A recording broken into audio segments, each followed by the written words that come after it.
Bonsoir. Bonsoir, bienvenue. C'est effectivement une vraie innovation que de faire un débat à une seule personne. Donc vous assistez quand même à quelque chose de nouveau.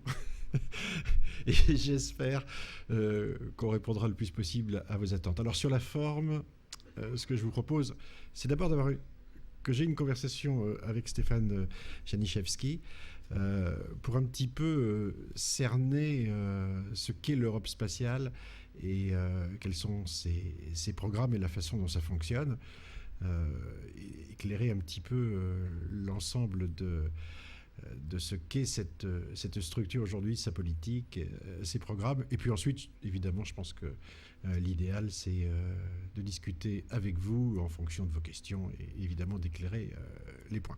Alors, je voudrais vous présenter, même si on se connaît de loin et on a une certaine distance liée au micro.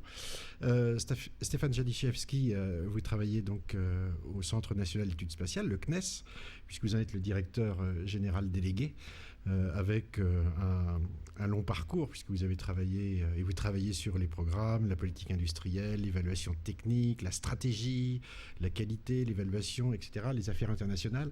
Donc vous avez je dirais, une vision globale à la fois de la partie évidemment française, Centre national d'études spatiales, et en même temps de l'Agence spatiale européenne. Alors, ce que je vous propose de façon très courte, très simple, c'est en fait de nous positionner, je dirais, les deux organismes auxquels on va faire référence, c'est-à-dire CNES et ESA. Et quels sont en gros leurs rapports et qui fait quoi. Le CNES, c'est la France, l'ESA, c'est l'Europe. Oui, c'est une forme d'Europe.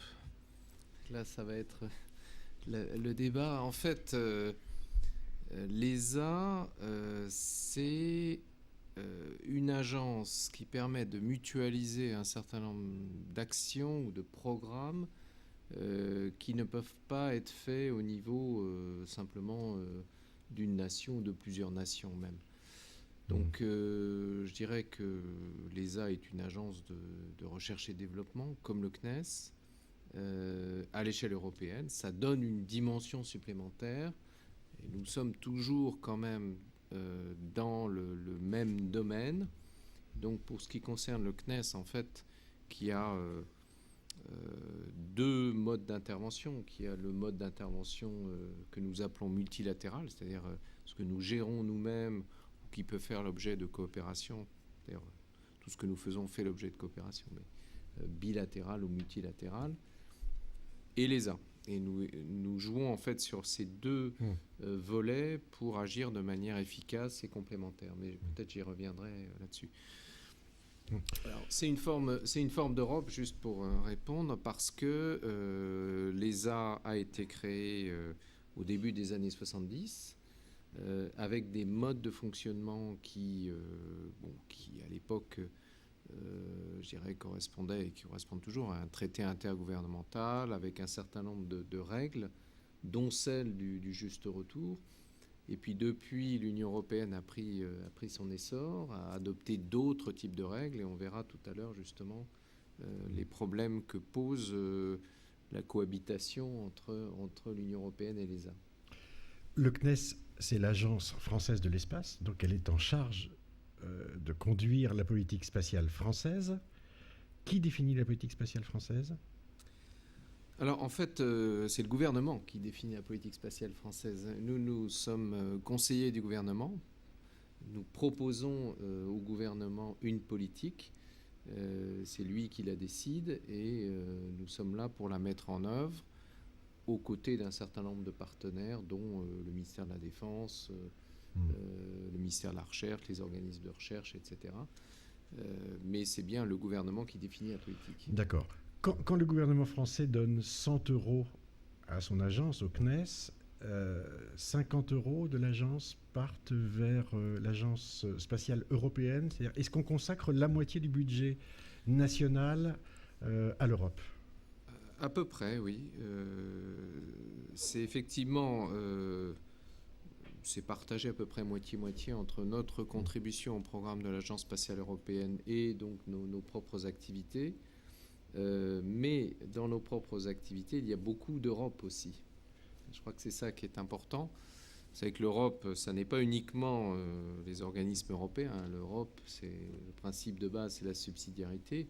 Tout ce que nous faisons, et notamment défricher l'avenir, préparer les nouvelles générations de systèmes, façonner ou structurer les futurs programmes qui, après, seront conduits dans un cadre européen, c'est aussi une activité au service de l'Europe. D'ailleurs, la plupart des grands programmes européens ont été conçus, imaginés au départ au CNES, que ce soit les programmes de météorologie, Ariane, Galileo, etc. etc. Donc, je continue toujours à essayer de décoder un petit peu, de cerner ce qu'est l'Europe spatiale. Nous sommes un partenaire important dans l'Europe spatiale. 50% de nos budgets vont à l'ESA. Il y a d'autres gros partenaires. Il y a l'Allemagne, l'Italie. Est-ce que toute l'Europe, est-ce que tous les pays européens sont dans l'Agence spatiale européenne? Non. L'Agence spatiale européenne aujourd'hui a 17 membres, dont 2 qui ne sont pas membres de l'Union européenne, la Norvège et la Suisse. Et donc il y a beaucoup de membres de l'Union européenne qui ne sont pas membres de l'Agence spatiale européenne. Ceci étant, ils frappent, en tout cas pour certains d'entre eux, à la porte de l'Agence spatiale européenne. Je pense à la République tchèque, à la Hongrie, à la Pologne, la Slovénie, la Roumanie, etc. Et donc, l'Agence spatiale européenne va petit à petit s'élargir à ses États membres. Elle aura certainement pour vocation à accueillir tous les États membres de l'Union européenne. Est-ce qu'on peut dire que l'Agence spatiale européenne et le bras armé de l'Europe appliquent une politique décidée en Europe? Alors, sous-entendu, qui décide de la politique spatiale européenne? En fait, aujourd'hui, je crois qu'il faut dire qu'il n'y a pas vraiment de politique spatiale européenne. Voilà. Je crois qu'il faut le dire clairement. C'est d'ailleurs ce que nous allons essayer de corriger lors de la présidence française de l'Union européenne. Parce que si aujourd'hui on vous interroge en vous demandant quelle est la politique spatiale des États-Unis, vous pourriez répondre côté militaire, c'est Space Dominance ou Space Control, et puis côté civil, c'est Moon, Mars and Beyond. Bon. En quelques mots, on a défini ce qu'est la politique spatiale des États-Unis, qui sont le premier contributeur à l'espace, en tout cas au niveau des budgets publics. On sent bien aussi ce qu'est la politique spatiale chinoise ou indienne ou japonaise. Pour l'Europe, c'est beaucoup plus compliqué. Alors, pour une raison très simple, c'est que jusqu'à présent, la seule chose qui a été européanisée, pour faire simple, ce sont les programmes de R&D. C'est-à-dire des programmes de recherche et développement, notamment dans le cadre de l'ESA. Alors, il y a eu un certain nombre de choses. Enfin, des programmes aussi structurants, par exemple qu'Ariane, c'est un programme optionnel. C'est pas un programme qui découle d'une politique particulière. Bon. Maintenant, alors il y a un grand progrès, c'est que nous avons démontré au niveau européen, avec de très belles réalisations, que l'espace pouvait apporter quelque chose et que les technologies spatiales pouvaient rendre des services aux politiques de l'Union européenne.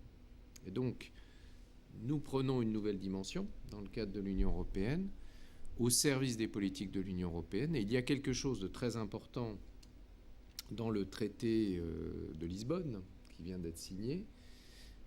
D'ailleurs, ça a été déjà dans le projet de constitution qui a connu le sort que vous connaissez. Il y avait l'introduction d'une compétence partagée entre l'Union européenne et les États membres. Et ça, c'est très important parce que ça va permettre à l'Union européenne de prendre toute sa place. Alors, dans une logique de subsidiarité, c'est-à-dire que l'Union européenne ne fera que ce qui est strictement nécessaire, ce qui n'a pas été fait par les États, soit par eux-mêmes, soit dans le cadre de l'Agence spatiale européenne. Mais ça va donner une dimension politique qui manquait justement aujourd'hui à l'espace, entre autres choses. Alors, il y a un exemple très intéressant pour illustrer ce que vous dites et qui qui nous marque ces dernières semaines par son actualité, c'est Galileo. Galileo, c'est un système satellitaire de localisation. On l'a souvent appelé le GPS européen, dont on a pu voir au fur et à mesure du temps les difficultés politiques, difficultés industrielles, les difficultés de financement, pour voir arriver finalement, je crois, la semaine dernière, une signature de la Commission européenne engageant les budgets à 100% publics, finalement, pour lancer cette constellation de satellites qui rendra l'Europe indépendante du GPS américain. Est-ce que là, on a typiquement l'exemple d'un programme finalement qui va de soi en Europe parce que l'Europe souhaite acquérir, comme ce fut le cas avec Ariane autrefois, une indépendance par rapport aux États-Unis et à d'autres alliés ou à ses alliés, mais qu'en fait, dans la réalité, on se confronte à des logiques au sein de l'Europe qui peuvent faire capoter un projet finalement aussi simple politiquement que celui d'être indépendant en Europe. Oui, alors il y a beaucoup de choses à dire sur Galileo. La première, c'est que c'est un programme qui a été promu par la Direction générale de transport. Donc, ce n'est pas à proprement parler un programme spatial. Et donc, premier grand résultat de Galileo, c'est que ce programme a été mis en concurrence avec d'autres programmes d'infrastructure, de lignes ferroviaires, d'autoroutes, des choses comme ça, et que l'Europe a jugé qu'il était important de donner la priorité à un système de navigation européen pour développer la mobilité et toutes les applications de la mobilité. Alors, deuxième grande leçon de Galileo, c'est justement tout l'intérêt de l'Union européenne. Seul un engagement politique au niveau européen pouvait faire déboucher un programme comme ça, parce qu'il faut d'abord répondre à un besoin au niveau européen, et même mondial, parce que Galileo est un système à vocation mondiale. Je crois qu'il faut donc l'Europe a besoin de tout son poids pour le faire vivre, pour faire en sorte que les applications Galileo ne soient pas uniquement limitées à l'Europe, mais aussi soient utilisées dans le monde entier. Pour avoir les fréquences, il faut se battre au niveau d'organismes internationaux. Donc c'est tout le poids de l'Europe qui est nécessaire pour faire avancer un programme comme ça.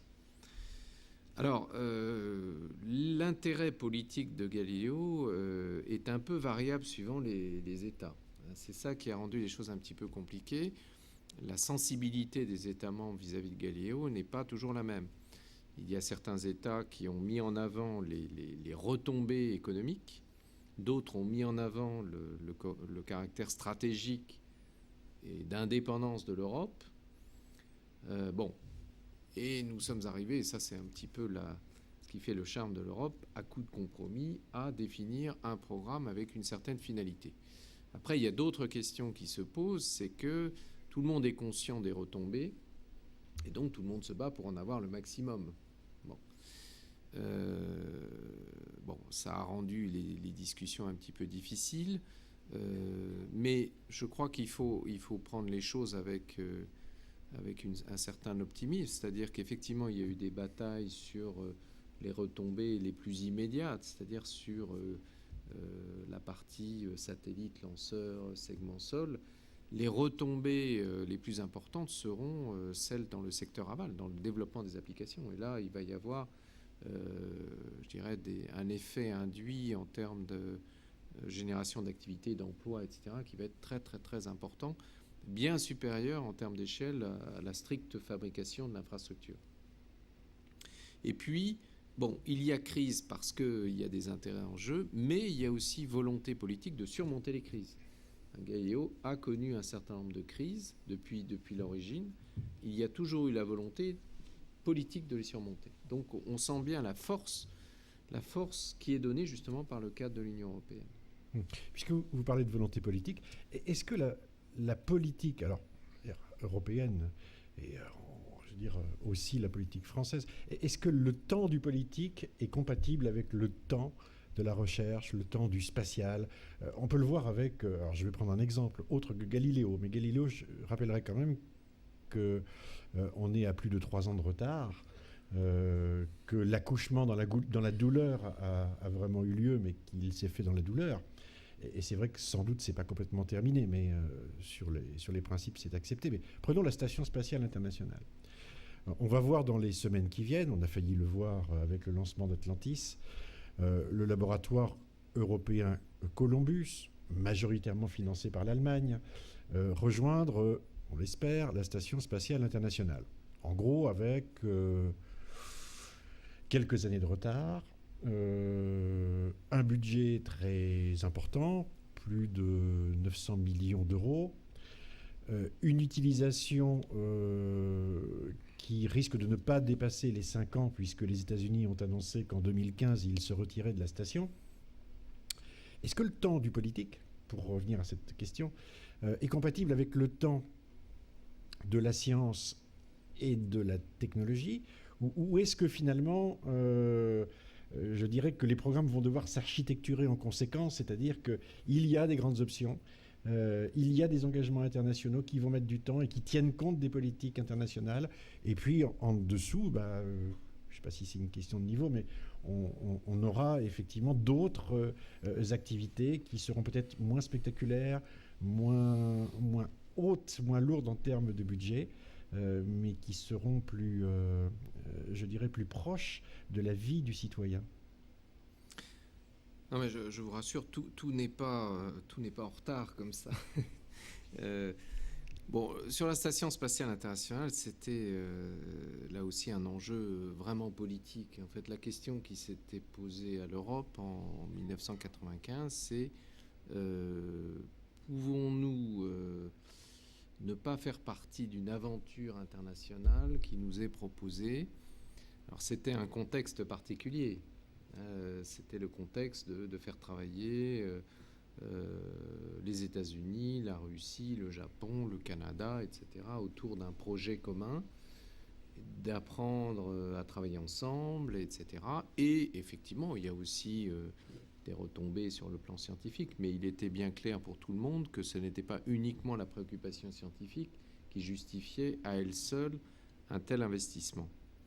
Donc l'Europe a répondu, enfin quand je dis l'Europe, c'est un certain nombre d'États, puisque nous sommes toujours dans le régime des programmes optionnels, menés par l'Allemagne, mais avec la France et l'Italie, entre autres. L'Europe a répondu en disant, oui, il faut en faire partie. Et puis prendre une participation, je dirais, visible au niveau européen. Donc ça, c'est Columbus, c'est bientôt l'ATV, le véhicule de fret automatique là, qui va bientôt partir avec le Jules Verne en février, j'espère. Voilà, donc ça fait partie un petit peu des enjeux qui, effectivement, qui dépassent strictement la science. Et on va retrouver ça un petit peu dans la problématique des programmes d'exploration. L'Europe peut-elle raisonnablement être absente de ce genre d'initiative ? Et après, en étant présent, à quel niveau, comment bon, il est vrai que la Station spatiale internationale, le développement de la Station spatiale internationale a connu quelques difficultés, liées en particulier aux difficultés de la navette. Il n'empêche que l'accord entre les différents partenaires a tenu, que les États-Unis ont honoré leurs engagements et que tout le monde honore ses engagements. Donc c'est quelque chose de... c'est un capital important pour la suite. Ça veut dire qu'on peut travailler ensemble à plusieurs partenaires et envisager donc des coopérations futures. Alors peut-être avec un niveau de dépendance moindre côté européen, ça c'est quelque chose à discuter, parce qu'effectivement on s'est retrouvé totalement dépendant de la navette américaine à un certain moment. Il n'empêche que c'est un capital pour toute aventure internationale future. C'est la question que j'allais vous poser. On travaille facilement avec les États-Unis quand les États-Unis disent je suis leader. De toute façon, c'est moi qui décide. Vous êtes partenaire parce que j'ai besoin de partenariat, voire parfois de moyens. Et on peut se trouver à un moment donné débarquer du programme, débarquer du projet, alors qu'on avait effectivement pensé qu'on en faisait partie. Est-ce que c'est acceptable, je dirais pas facile, mais est-ce que c'est acceptable d'être sur un strapontin dans un autobus dont on n'est pas propriétaire? Dans ce genre de programme, de toute façon, je crois que nous n'avons pas le choix. Le programme de Station spatiale internationale était largement au-delà des capacités financières de l'Europe. Donc, moi, je dirais le problème ne se posait pas vraiment en ces termes. Ce que je peux dire, c'est que nous coopérons très régulièrement avec la NASA et depuis l'origine d'ailleurs. Il faut savoir que les tout premiers ingénieurs du CNES se sont formés à la NASA, donc avec l'accord des États-Unis. Je crois d'ailleurs qu'ils ont fait un excellent investissement parce que donc notre culture technique et scientifique spatiale a été acquise aux États-Unis. Du coup, nous avons les mêmes méthodes de travail. Et du coup, pour répondre à votre question, il est très facile de travailler avec eux. Et nous avons pu développer depuis plus de 40 ans des coopérations bilatérales du plus haut niveau. Je pense en particulier à la filière altimétrique ou au programme scientifique. Enfin, la filière altimétrique, c'est-à-dire la mesure de la hauteur des océans avec Topex Poséidon, Jason, etc. Et là, nous sommes vraiment d'égal à égal. Chacun apporte sa contribution et les équipes travaillent ensemble sans aucun problème. Donc, j'allais dire, bon, les Américains, effectivement, ça dépend un petit peu des investissements des uns et des autres, mais ce sont des partenaires fiables avec lesquels il est extrêmement facile de travailler. Puisque vous parlez de bilatéral, pour le CNES en France, on est en bilatéral depuis longtemps avec d'abord l'URSS et puis ensuite la Russie. On est en bilatéral avec les États-Unis, vous venez de le dire, il y a de nombreux programmes. On est en bilatéral avec un certain nombre de programmes avec la Chine aujourd'hui, le Japon. Qu'est-ce qui, dans une politique spatiale d'un pays, d'un État, détermine une coopération bilatérale alors qu'on a un cadre qui, lui, est aussi un cadre européen dans lequel il y a des partenariats entre l'Europe et un certain nombre de pays. Est-ce que ça ne risque pas par moment de diviser les moyens ? Non, parce que ce que je n'ai pas précisé tout à l'heure, c'est que nous sommes dans des créneaux complémentaires de ceux de l'Agence spatiale européenne. Nous sommes essentiellement toujours dans les systèmes de génération future. C'est-à-dire que nous préparons le futur, nous façonnons, comme je disais tout à l'heure, les programmes du futur. Pour faire ce genre de démonstration ou de premières, que ce soit des premières scientifiques ou des premières dans d'autres domaines, il est plus facile de coopérer avec des grandes puissances spatiales, ce qui a le double avantage d'une part de partager les coûts et puis d'autre part de créer une certaine émulation. J'allais dire que pour faire ce genre de projet, c'est plus facile de coopérer avec les États-Unis ou l'Inde que de travailler avec certains pays européens qui ne sont pas tout à fait au niveau. D'ailleurs, s'ils ne sont pas tout à fait au niveau, souvent c'est l'ESA et leur agence spatiale. En France, nous avons la chance d'avoir une agence spatiale compétente et donc d'avoir cette dualité, cette possibilité d'utiliser ces deux aspects. Et pour nous, c'est très important parce que l'émulation est très importante. Le fait de pouvoir travailler avec d'autres puissances spatiales qui ont parfois les mêmes méthodes. Alors, j'évoquais les Américains, on a à peu près les mêmes méthodes, d'autres des méthodes assez différentes. C'est extrêmement enrichissant. Alors, quels sont les critères ? J'allais dire assez naturellement, on trouve des zones d'intérêt et puis ça se spécialise un petit peu comme ça. Par exemple, la NASA est très intéressée par la coopération dans les programmes scientifiques. Autant il y a des domaines où ils ne coopèrent pas. Bon, par exemple, dans leur initiative lunaire, toutes les parties lanceurs, transport orbital, ça, ils ont dit, on s'en occupe et on fait ça chez nous. Mais la partie scientifique, tous les programmes scientifiques d'une manière générale, ils sont tout à fait ouverts à la coopération. Même chose en Inde, même chose en Chine. En général, la science est un élément de coopération très important. Avec la Russie, nous avons trouvé successivement dans l'histoire le domaine scientifique, qui a été un vecteur extraordinaire de coopération à l'origine de la coopération franco-soviétique, et puis depuis quelques années, les lanceurs, avec un vrai intérêt commun à travailler ensemble dans le domaine des lanceurs. Donc, petit à petit, assez naturellement, on définit des segments d'activité dans lesquels on peut avoir des coopérations privilégiées. Qu'est-ce qui nous intéresse avec la Chine, par exemple, aujourd'hui ?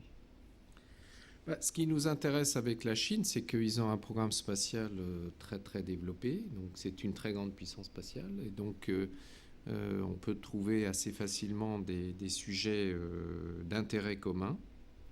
Par exemple, dans le domaine de l'astronomie ou de l'océanographie. On sait que c'est déjà un grand et ça va devenir un super grand. Et qu'il est intéressant de nouer d'ores et déjà des coopérations parce que ça crée des opportunités et ça crée des opportunités futures aussi. Vous savez, les coopérations, c'est aussi une question d'hommes et puis d'habitude de travail, d'échange. Il faut que les communautés scientifiques se parlent, il faut que les ingénieurs travaillent ensemble, etc. Donc le fait de travailler avec eux, ça permet déjà de faire des coopérations et puis d'amorcer des coopérations futures. Vous avez parlé avec les États-Unis de TOPEX. On peut citer Jason, qui est la suite, l'observation donc, des océans, atmosphère, où il y a une vraie compétence pour le compte au CNES et en Europe à partir des satellites. On sait aujourd'hui que, je dirais, l'activité humaine pour le XXIe siècle va être en grande partie jugée à l'aune des conséquences sur l'environnement. Donc, les outils spatiaux sont au premier plan. Pour l'observation, vraisemblablement pour l'alerte, pour la sécurité. Ça, c'est un autre grand programme qui est un programme européen, qui a un peu un nom barbare sous l'acronyme de GMES, qui est vraiment le deuxième grand programme après, en même temps que Galileo, on va dire ça comme ça. Est-ce que vous pouvez nous le décrire simplement pour qu'on comprenne bien là aussi quel est, je dirais, très pratiquement, de façon très pratique, l'avenir de l'Europe spatiale et comment ça s'architecture à travers un programme? Alors, effectivement, GMES, qui veut dire Global Monitoring for Environment and Security. Alors, security, il faut le prendre au sens sécurité dans l'acception Union européenne, c'est-à-dire dans un premier temps, sécurité des biens et des personnes. Oui, c'est plutôt la sécurité des biens et des personnes. Mais enfin, bon, ça peut, militaire être aussi. Un petit peu dual. Oui. Alors, c'est une initiative qui démontre d'ailleurs tout l'intérêt de l'Union européenne, parce qu'en fait, la problématique était la suivante. Dans le domaine de l'observation de la Terre, nous avons démontré l'utilité des satellites pour un certain nombre d'applications. Je vais en citer 3. D'ailleurs, ça correspond aux 3 familles de besoins prioritaires qui ont été retenues. Il y a l'océanographie opérationnelle. Je vais revenir pour expliquer ce que c'est. La prévention et la gestion des risques naturels et le suivi des terres émergées. Alors, l'océanographie opérationnelle, c'est le fait, notamment par les satellites altimétriques, mais pas uniquement, par le fait de l'alimentation par des données satellitaires d'un certain nombre de modèles de prévision, de pouvoir avoir une véritable prévision des états de mer, de tous les phénomènes liés à l'océan. Que ça soit le climat, que ça soit la prévision des tempêtes, l'évolution des nappes de pétrole, les problèmes de pollution, les problèmes d'état de mer, tout simplement, pour optimiser la gestion des forages pétroliers, etc. Bon. C'est un domaine relativement nouveau. Il y a une vingtaine d'années, ça n'existait pas. Aujourd'hui, ça existe, grâce en particulier aux satellites. Il y a en particulier, pour les connaisseurs, Mercator, qui donne des états de mer. Et donc, pour les professionnels qui ont besoin de ça et qui vivent de la mer, c'est une avancée considérable. Alors, deuxième thème, prévention et gestion des risques naturels, c'est tout ce qui est lié justement aux grandes catastrophes. Alors, si possible, donc prévision, ça c'est possible d'ailleurs, prévoir les inondations. Peut-être, il faut faire encore un peu de science, prévoir les tremblements de terre. Et surtout, gestion des catastrophes naturelles, que ce soit les inondations, les feux de forêt, etc. Bon, la sécurité civile en France et l'équivalent de la sécurité civile dans les autres pays européens sont absolument demandeurs de moyens satellitaires pour gérer ce genre de crise. Et puis, troisième grand besoin, c'est le suivi des terres émergées. Alors là, il y a plein d'applications, que ce soit l'agriculture de précision, que ce soit l'aménagement des territoires, l'aménagement urbain, la cartographie, etc. etc. Bon. Tout ça, je dirais, a été fait à titre expérimental. Maintenant, la question était comment peut-on rentrer dans quelque chose, une espèce de cercle vertueux, dans lequel les services se développent, les utilisateurs, qu'ils soient publics, parce que c'est souvent les utilisateurs publics ou privés, financent des services, et puis donc ça alimente la chaîne qui permet de renouveler les satellites dont on a besoin, etc. Donc sortir d'une sorte de carcan où ce sont les agences de R&D qui financent ça, mais rentrer dans quelque chose où vraiment on a développé suffisamment de services en Europe pour qu'il y ait des clients et donc des fonds qui permettent de renouveler les satellites. Seule l'Europe permet d'atteindre cette dimension de marché. Alors quand je parle de marché, ça peut être un marché institutionnel, hein, entendons-nous. Ce n'est pas forcément du grand public. La prévention, la gestion des risques naturels, ce n'est pas vraiment un problème grand public, mais il y a des organismes qui sont demandeurs. Donc l'Union européenne s'est saisie du problème. Alors c'est tout l'intérêt de l'Union européenne, parce qu'ils peuvent, au niveau de la Commission européenne, être légitimes pour justement identifier les utilisateurs, les coordonner et faire en sorte d'amorcer la pompe en matière d'utilisation. Donc ça, c'est GMES. Mais GMES est orienté vers les services. C'est-à-dire que c'est une finalité quand même commerciale, même si, pour être précis sur les mots, ça sera plutôt des clients institutionnels, majoritairement. Maintenant, vous parlez du climat. Alors ça, le climat, c'est autre chose, parce que ce que nous constatons aujourd'hui, et ce que dit le GIEC, c'est qu'on sait qu'il y a un problème de réchauffement. Par contre, on ne sait pas bien ce qui se passe. Du point de vue des mécanismes, on ne sait pas bien ce qui se passe. Et pour savoir ce qui se passe, il faut faire de la science. Et pour faire de la science, il faut avoir des mesures. Et pour avoir des mesures, il faut des satellites. Parce qu'il n'y a que des mesures systématiques de l'atmosphère, d'un certain nombre de paramètres physiques. Il n'y a que ça qui permet d'alimenter des modèles physiques. Et c'est ça qui permet de faire progresser la science.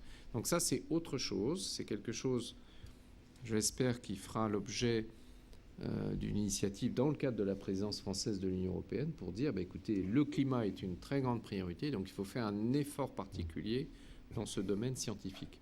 C'est complémentaire de GMES, au sens où les satellites de GMES vont aussi contribuer à alimenter les modèles scientifiques, mais la finalité de GMES est plutôt orientée vers les services, alors que le problème du climat nécessite un très gros effort scientifique avant de pouvoir dire quelque chose. On a fêté cette année les 50 ans de l'espace avec le lancement de Sputnik, octobre 1957. On voit bien le chemin qui a été parcouru en un demi-siècle. Ça permet d'ailleurs de faire de l'histoire. La question que je voulais vous poser, c'est, on le voit bien parce que vous utilisez parfois l'un, parfois l'autre. Il y a le public, il y a le privé, il y a le domaine des services, il y a le domaine de l'intérêt commun, il y a du commerce, il y a de la science. Aujourd'hui, quelle est la part dans le domaine espace, entre guillemets, et effectivement, le thème, c'est bien l'avenir de l'Europe spatiale, de ce qui est la part des États par rapport à la part du privé et de l'utilisateur. Est-ce que c'est pas ça aujourd'hui qui brouille un peu la vision de la façon de fonctionner peut-être de l'Europe spatiale, et qui devra sans doute être éclaircie, que finalement, ça suppose des investissements importants qui ne peuvent être réalisés, entre guillemets, que par des États, pour des utilisations qui sont à la fois des utilisations commerciales, privées, de services, et en même temps pour le bien commun. Est-ce qu'on ne vit pas là une étape nouvelle, importante, et qui déterminera ce que sera l'espace demain, c'est-à-dire une part appartenant à l'État et une part privée? Alors oui, effectivement, alors ça dépend un petit peu des secteurs. Il y a des secteurs qui ont pris leur élan, je pense aux télécommunications. Télécommunications, ils ont pris leur élan, mais avec quand même petite clause importante, c'est que les industriels et les opérateurs fonctionnent sur la base de technologies qui ont été éprouvées. Et ce sont les fonds publics, les agences publiques de R&D, comme le CNES ou l'ESA, qui financent la R&D. Donc, ce qu'ils nous demandent, c'est de qualifier en orbite un certain nombre de dispositifs, plateformes ou charges utiles, des choses comme ça. Et une fois que c'est qualifié en orbite, à ce moment-là, ils prennent le relais, ils le commercialisent, etc. Les clients ont confiance. Bon. Donc on est quand même dans un mode où la puissance publique reste là pour faire finalement ce qu'elle sait le mieux faire, c'est-à-dire prendre des risques. En fait, ça paraît un petit peu paradoxal ce que je dis, parce que quelquefois on entend des discours différents. En fait, la puissance publique, c'est celle qui est la mieux placée pour prendre des risques. Le secteur privé n'aime pas prendre des risques. Galiléo a bien montré, puisque, sans vouloir rentrer dans les détails, mais à l'origine, le schéma, c'était la puissance publique finance un petit peu le développement, fait 4 satellites, et puis après, le reste de la constellation va être déployé avec des fonds privés. Et c'est le concessionnaire, celui qui va exploiter Galiléo, qui va financer le déploiement de la constellation. Ce schéma n'a pas fonctionné parce que aucun acteur privé n'a accepté de prendre le risque marché. Le risque marché, c'est je prends le risque d'avoir des revenus qui vont arriver dans un certain nombre d'années. Les acteurs privés ne sont pas là pour prendre des risques. Voilà. Donc, comme l'espace reste quand même, au moins jusqu'à la qualification des systèmes, un secteur risqué, eh bien, il y a une place complémentaire entre le public et le privé. Ceci étant, je crois que le bon modèle, c'est celui où, effectivement, le public finance les systèmes, c'est-à-dire toute la partie, ce qu'on appelle non récurrente, qualifie en orbite un certain nombre de choses, et puis après, on laisse le privé reprendre ça et passer à une étape supplémentaire, c'est-à-dire la fourniture de services. Je crois que c'est de ça dont les citoyens ont besoin. On parle des citoyens ou des institutions, ils ont besoin de services, ils n'ont pas besoin de satellites. Ou quand vous avez besoin de météorologie, le matin, vous regardez le bulletin météo, peu importe comment il est fait, ce dont vous avez besoin, c'est le bulletin météo. Donc ça, c'est le service. Je voulais conclure avec une question, mais tout à fait opportuniste. Elle est liée au fait qu'en 2008, la France va prendre la présidence de l'Union européenne pour une année. Est-ce que vous comptez à cette occasion proposer des choses au CNES à travers cette présidence pour l'Europe spatiale? Est-ce que vous en attendez quelque chose de particulier? Est-ce que c'est le moment finalement de contribuer à mieux lier les choses entre elles? Et puis moi je remarque, vous avez dit, vous avez été très clair, hein, il n'y a pas de politique spatiale européenne. Est-ce que c'est pas le moment d'en faire une? Justement, je pense que c'est le moment. Alors, ce qu'il y a, il y a des choses qui se sont mises en place petit à petit. Faute d'un traité qui donnait à l'Union européenne une compétence partagée, l'Union européenne a quand même c'est quand même intéressé à l'espace. On parlait de Galiléo tout à l'heure, mais il y a aussi une partie des crédits du 7e programme cadre de recherche et développement qui est consacré à l'espace, notamment à GMES, mais aussi à d'autres domaines. Bon, le problème, c'est qu'ils n'ont pas la compétence juridique, ils n'ont pas les instruments financiers, donc ça n'est pas très simple de financer des programmes en tant que tels.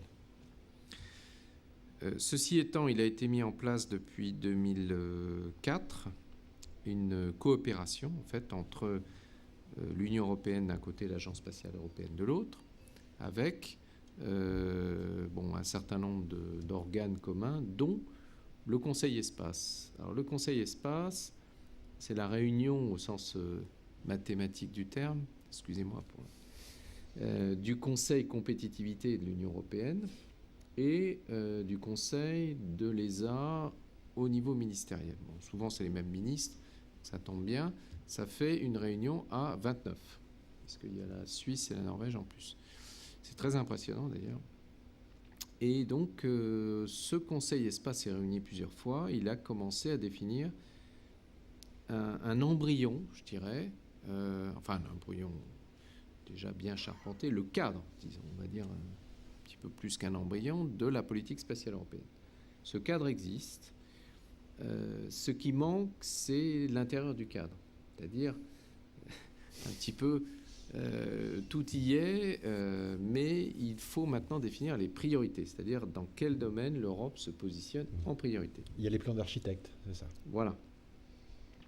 Alors, justement, par rapport à une segmentation, nous utilisons toujours une segmentation stratégique en 5 domaines. Il y a ce qu'on appelle l'accès à l'espace, c'est-à-dire les lanceurs, puis 4 domaines d'application. Il y a le grand public, c'est-à-dire navigation, télécommunications, etc.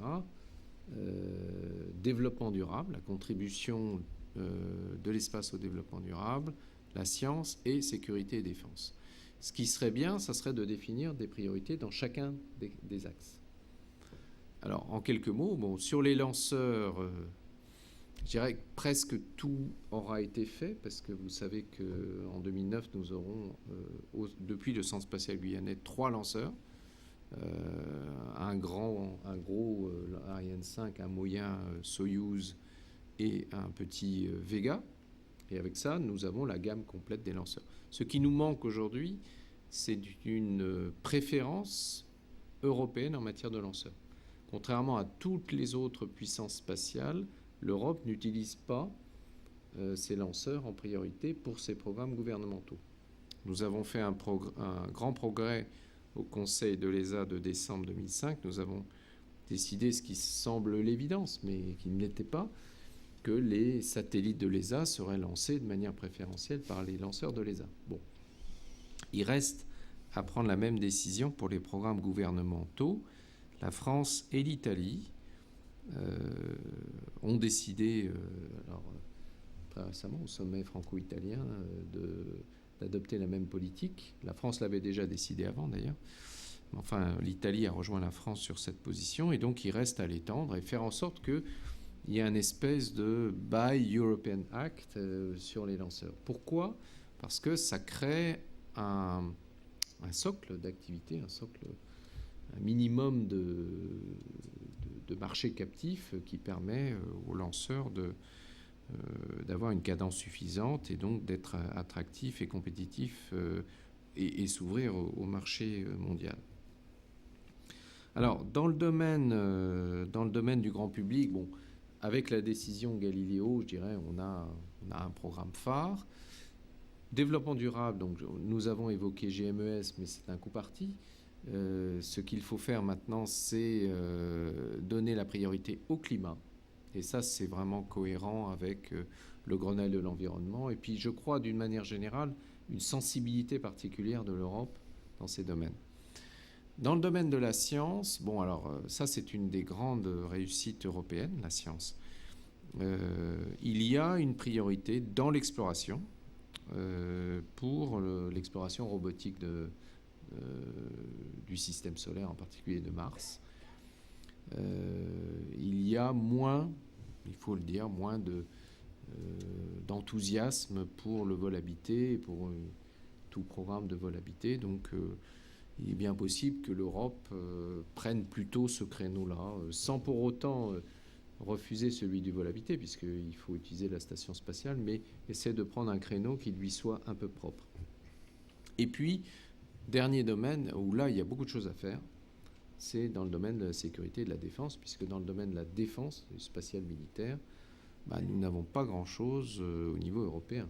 L'Europe est dépourvue navigation autonome, puisque nous n'avons pas encore Galileo, d'alerte avancée, d'écoute au niveau opérationnel, de surveillance de l'espace, etc. Donc il y a toute une panoplie de moyens spatiaux qui font défaut à l'Europe.